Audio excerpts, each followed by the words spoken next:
sauf le jour où je prendrai une balle dans la tête ou un truc de ce genre. C'est qu'on entretient artificiellement une pandémie pour faire du fric.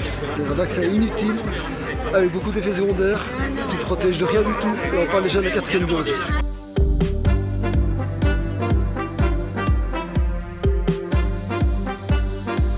Bonjour Dr Résimon, alors vous sortez donc d'une audience assez longue, de 2h30. Sur quoi portait votre requête? Comment est-ce que ça s'est passé? Eh bien, on essaye par tous les moyens de faire stopper le massacre de la vaccination. Vaccin qui ne fonctionne pas, puisqu'actuellement on a autant de malades Covid chez les vaccinés, chez les non-vaccinés, qui semblent ne pas protéger contre les formes graves non plus, puisqu'en réanimation, il y a des hôpitaux qui sont surpassés par les vaccinés, par les non-vaccinés. Qui ont des effets secondaires catastrophiques, à court terme, emboliques, avec des myocardites, des Guillain-Barré, des myélites transverses, donc des jeunes paralysés. C'est inimaginable ce qui se passe. Et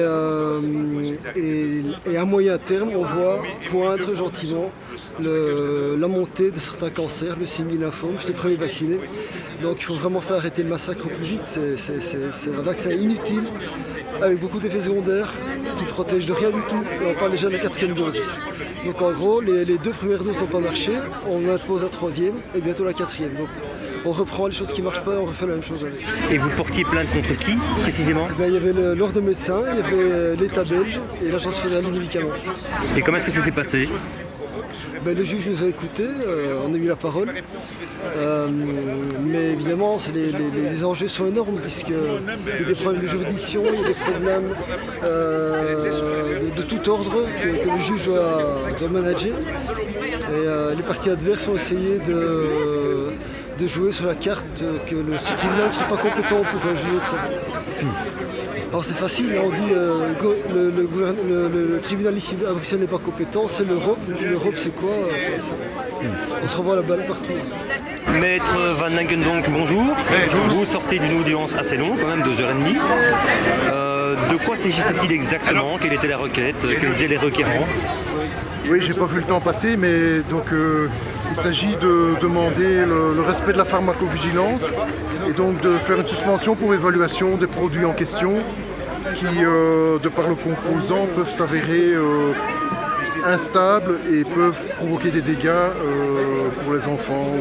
On parle des vaccins ici. Oui, oui, parce que justement, depuis le début du Covid, on continue à mettre des bâtons dans les roues des traitements qui existent et de faire passer autre chose, d'interdire de faire des tests précis.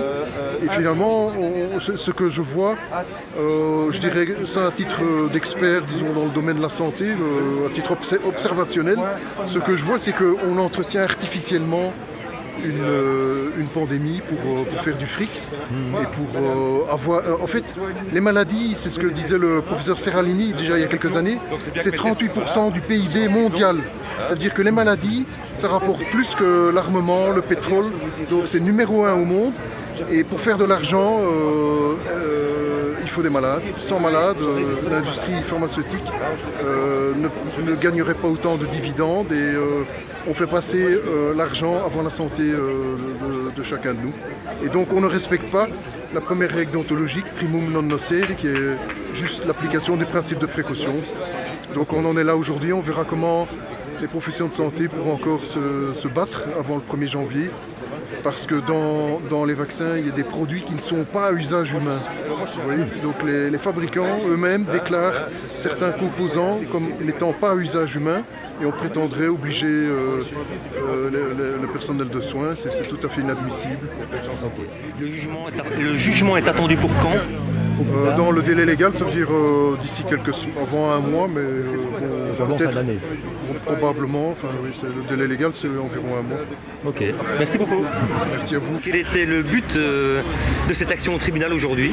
Alors j'intervenais, c'était une intervention personnelle dans un procès en cours qui a été motivé par le fait que l'ordre des médecins se dégage de ses responsabilités, ne répond pas à mes questions, pourtant des questions fondamentales d'éthique et de déontologie, et que je voulais faire demander aux magistrats ici présents de faire agir l'arrêté royal numéro 79 qui impose à l'ordre des médecins de répondre à un membre qui lui pose une question de déontologie non réglée par la jurisprudence ou par le code de déontologie. Et quelle était cette question? Et ces questions sont les questions fondamentales qui se posent et qui me permettraient de comprendre comment l'ordre ne réagit pas alors que l'État viole des principes majeurs du droit et de la déontologie qui font partie essentielle non pas du droit conjecturel mais du droit naturel, c'est-à-dire du droit des gens à disposer d'eux-mêmes, de la liberté et des choses de genre.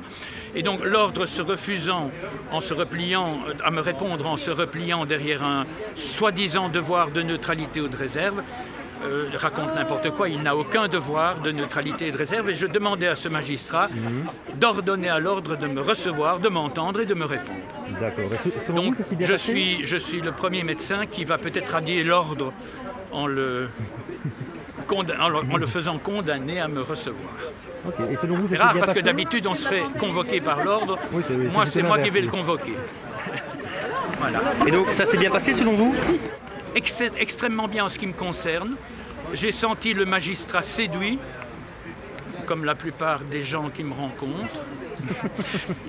mais il a évoqué un problème de procédure qui imposera peut-être que je repose la question dans les suites du procès, puisqu'ici ce sont que les mesures provisoires. D'accord. On verra. Moi je fonce de toute façon et je n'arrêterai pas. Okay. Sauf le jour où je prendrai une balle dans la tête ou un truc de genre. Je n'arrêterai pas. Parfait. Ce sont des valeurs essentielles d'une civilisation. Moi j'ai été éduqué en lisant Montesquieu, pas Van den Broek.